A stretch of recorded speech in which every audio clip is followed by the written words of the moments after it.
Hi everybody. For those of you that don't know me, I'm Ricky, and we have Connerty Meadows Farm. Today, my garden beds need all of their arches, so that is our job for today.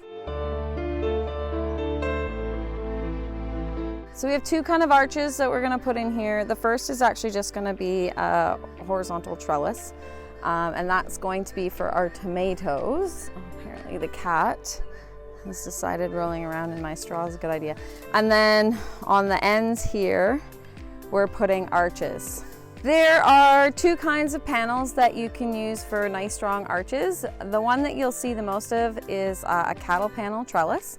The one on the front is the Cattle Panel, and there we go, my little helper. So that's the height of a cattle panel trellis, and then it would be 16 feet long. We actually trimmed this one down because we have been using it for a gate system for the goats. And then behind it is hog paneling, and as you can see, they are the full 16 feet. Now you can see there is definitely a height difference. So what we actually do, when we moved here, we brought the hog panels with us.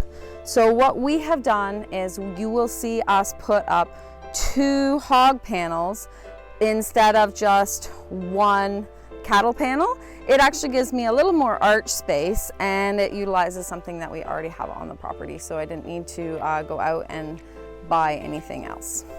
My little helper AC is showing you the other trellising system that we use. This will be what I put the tomatoes on. And they are actually rebar cement holders that you would put in the bottom of a floor when you're putting cement in. They are about, I want to say about $15, maybe $20 each at Home Hardware, if you live in Canada, that is. And instead of cutting up a really expensive $75 to $100 cattle panel to use for trellising for the tomatoes here, we opted for this version. Now, it did rust last year, so maybe next year we'll paint them so that they don't rust, but for now, they still work just fine.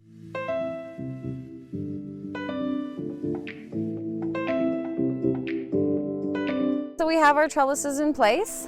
One thing that I want you to make note of is on our T-posts, there is the flat side of the T-post, and then there is the T side. The other thing that we're going to make note of is that we are going to raise this about 18 inches to 2 feet off the ground. We want the tomatoes to reach this high and then have all of the extra height to be able to climb up, because some of our tomato varieties can get well over 7 feet if you give them the trellising space to go up.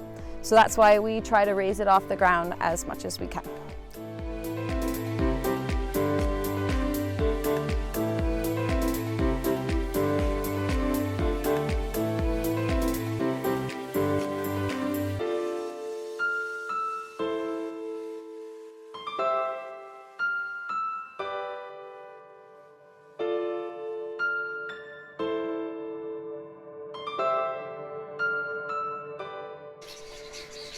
You'll see that I attached the trellising with zip ties.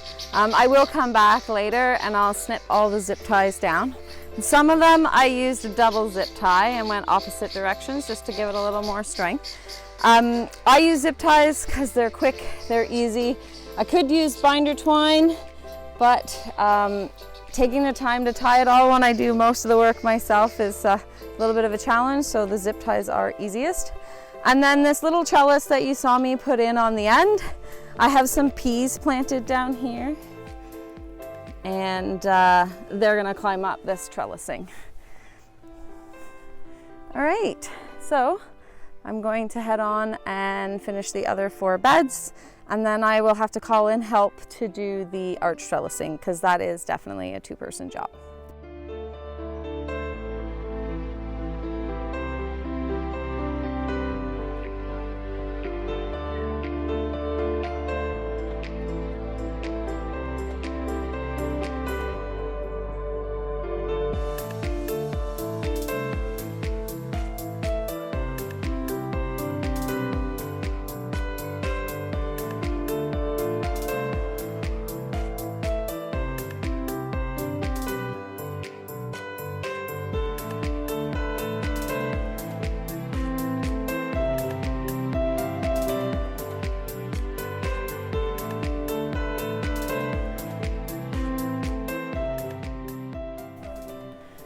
All right, all of these trellises for my tomatoes are now up on all 4 beds. Now we're just gonna move on to the arches.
Sorry about that, my camera battery died, so I couldn't show you putting this last arch up.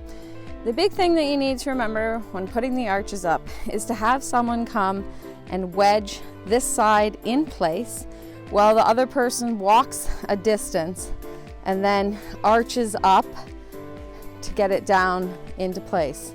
They don't bend super easy, so that's the big thing that you gotta remember when you're working with the arches. Once they're in place though, they're very easy to work with. All right, so arches are up on all 3 and AC is desperate to get my wind chimes up. I always put wind chimes up. It helps keep the birds away when I'm first planting. But so I'm just gonna go over a few things that you probably could not see up close when we were doing the video. So one of the things is our trellis goes all the way to the ground. Only 1 T-post per trellis. I go a little bit from the bottom and then the 3rd up on the T-posts for both of them.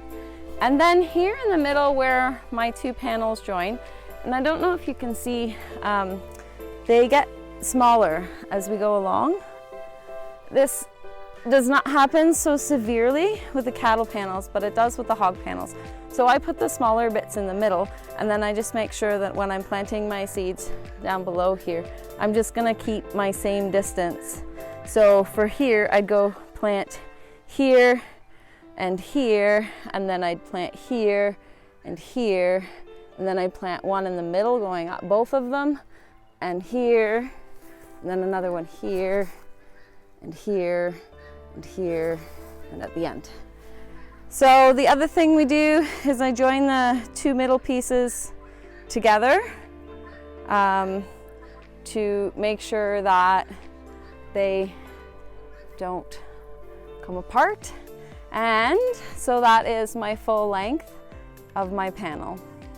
So it's actually quite a long one compared to just using a single cattle panel. And there we go. So we have all 3 up. I have my tomatoes trellising up.